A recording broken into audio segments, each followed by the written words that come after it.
नमस्कार मित्रों, स्वागत है आपका मनीष वॉइस पर, जहां प्राचीन ऋषियों की अद्भुत कथाएं जीवन के गहरे रहस्यों से रूबरू कराती हैं। आज की कथा है महर्षि अष्टावक्र की, जिनकी तपस्या, संयम और धर्मनिष्ठा ने उन्हें दिलाया ऐसा वरदान जो साधारण नहीं बल्कि दिव्य था। आइए समय की सीमाओं को पार कर चलते हैं उस युग में जहां परीक्षा थी कठिन पर परिणाम था अमर। प्राचीन काल की बात है, तप और त्याग से भरी इस धरती पर एक महान ऋषि रहते थे, महर्षि अष्टावक्र। उनका नाम ही उनके जीवन का प्रतीक था। बचपन में एक शाप के कारण उनका शरीर 8 स्थानों से टेढ़ा हो गया था, परंतु उनकी आत्मा अडिग थी, सीधी थी और ज्ञान से भरी हुई थी।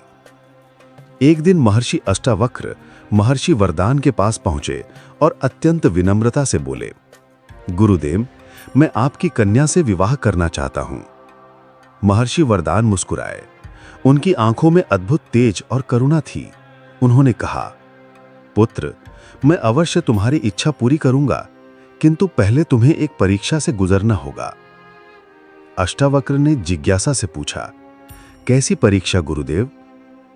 महर्षि वरदान ने कहा, तुम्हें उत्तर दिशा में यात्रा करनी होगी। वहां हिमालय पर्वत के पार कैलाश पर्वत है। उस पावन स्थल पर एक वृद्धा तपस्विनी रहती हैं। तुम उनके दर्शन करके लौट आओ, तभी मैं अपनी कन्या का विवाह तुम्हारे साथ करूंगा। अष्टावक्र ने विनम्रतापूर्वक कहा, गुरुदेव, आपकी आज्ञा शिरोधार्य है। वे यात्रा पर निकल पड़े। पहले वे हिमालय की बर्फीली चोटियों तक पहुंचे। रास्ते में उन्होंने धर्मदायिनी बहुदा नदी में स्नान किया, देवताओं को तर्पण अर्पित किया और यज्ञ संपन्न किया। रात को अग्नि प्रज्वलित कर उन्होंने विश्राम किया और शिव पार्वती की मूर्ति के दर्शन किए। अगले दिन वे कुबेर की स्वर्णमयी नगरी पहुंचे। मणिभद्र, कुबेर का पुत्र, स्वयं उनके स्वागत हेतु आया और कहा, महर्षि, भगवान कुबेर को आपके आगमन का पूर्वाभास हो चुका है। वे आपके सत्कार के लिए प्रतीक्षारत हैं। कुबेर ने स्वयं उनका स्वागत किया और अपने भवन में अतिथि के रूप में ठहराया। अष्टावक्र वहां 1 वर्ष तक रहे, साधना की और फिर महर्षि वरदान की परीक्षा को याद कर यात्रा पर आगे बढ़े। कुबेर की नगरी से विदा लेकर महर्षि अष्टावक्र ने उत्तर दिशा की ओर अपनी यात्रा जारी रखी। कई पर्वतों और कठिन पगडंडियों को पार करने के बाद वे एक ऐसे वन में पहुंचे जो किसी स्वर्गिक लोक से भी अधिक सुंदर था। उस वन में रत्नों से जड़े पर्वत थे, पारदर्शी जल वाली झीलें थी, फूलों की मादक सुगंध हवा में घुली थी और मधुर कलरव करती पक्षियों की आवाज से वातावरण गूंज रहा था। अष्टावक्र विस्मित हो सोचने लगे, क्या यह स्थान कुबेर की नगरी से भी अधिक सुंदर हो सकता है? वन के मध्य में एक अद्भुत आश्रम था। आश्रम में कई सुंदर कन्याएं अतिथि सत्कार में व्यस्त थीं। जैसे ही उन्होंने अष्टावक्र को देखा, वे आदर पूर्वक बोली, भगवान, कृपया भीतर पधारें, हम आपका स्वागत करती हैं। अष्टावक्र भीतर पहुंचे। वहां एक वृद्धा तपस्विनी स्वच्छ वस्त्रों में आभूषणों से अलंकृत बैठी थीं।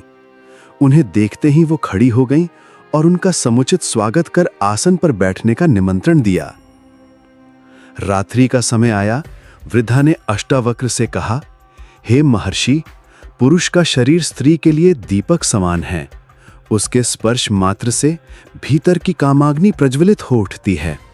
मैं आपसे प्रार्थना करती हूं, मेरी इच्छा पूरी करें। अष्टावक्र ने शांत स्वर में उत्तर दिया, देवी, मैं बचपन से ब्रह्मचर्य का पालन कर रहा हूं। धर्म के विरुद्ध आचरण नहीं कर सकता। पराई स्त्री का स्पर्श पाप है। वृद्धा ने मुस्कुराते हुए कहा, तुम मुझे अपनी पत्नी बना लीजिए। मैं अब तक कुंवारी हूं, कोई पाप नहीं होगा। हम लौकिक और अलौकिक सभी प्रकार के सुख का अनुभव कर सकते हैं। परंतु अष्टावक्र अडिग रहे। उन्होंने कहा, मेरा उद्देश्य केवल वेदोक्त रीति से विवाह कर संतति प्राप्त करना है, इसलिए मैं अपनी प्रतिज्ञा नहीं तोड़ सकता। आधी रात बीत चुकी थी। अष्टावक्र गहरी नींद में थे। तभी वृद्धा तपस्विनी धीरे धीरे उनकी शैया पर आई। उसने उनके शरीर को आलिंगन करने का प्रयास किया और बोली, भगवान, मैं कामाग्नि में जल रही हूं। मेरे दुख का निवारण करें। पुरुष का संग स्त्री के लिए देवताओं की आराधना से भी अधिक प्रिय है। मुझे तिरस्कृत न करें। अष्टावक्र ने दृढ़ स्वर में कहा, देवी, मैं तपस्वी हूं। कठोर संयम से अपने मन को वश में रखा है। मैं धर्म विरुद्ध आचरण नहीं कर सकता। पराई स्त्री से विषय संपर्क पाप है। कृपया मेरा मन विचलित करने का प्रयास न करें। वृद्धा का तर्क। वृद्धा ने कहा, हे महर्षि, मैं स्वतंत्र हूं। माता पिता, पति या पुत्र कोई भी मेरे ऊपर अधिकार नहीं रखता। आपके साथ सहवास करने से आपको पाप का दोष क्यों लगेगा? अष्टावक्र ने उत्तर दिया, देवी, प्रजापति ने कहा है कि स्त्री जाति कभी स्वाधीन नहीं होती। बाल्यावस्था में वह पिता के अधीन रहती है, युवावस्था में पति के और वृद्धावस्था में पुत्र के। तुम्हारा यह दावा निराधार है। वृद्धा मौन हो गई, किंतु उसका मन अभी भी शांत नहीं हुआ। जब अष्टावक्र ने पुनः ध्यान किया तो उन्होंने देखा कि वृद्धा का रूप बदलने लगा। धीरे धीरे वह एक 16 वर्षीय सुंदर कन्या में परिवर्तित हो गई।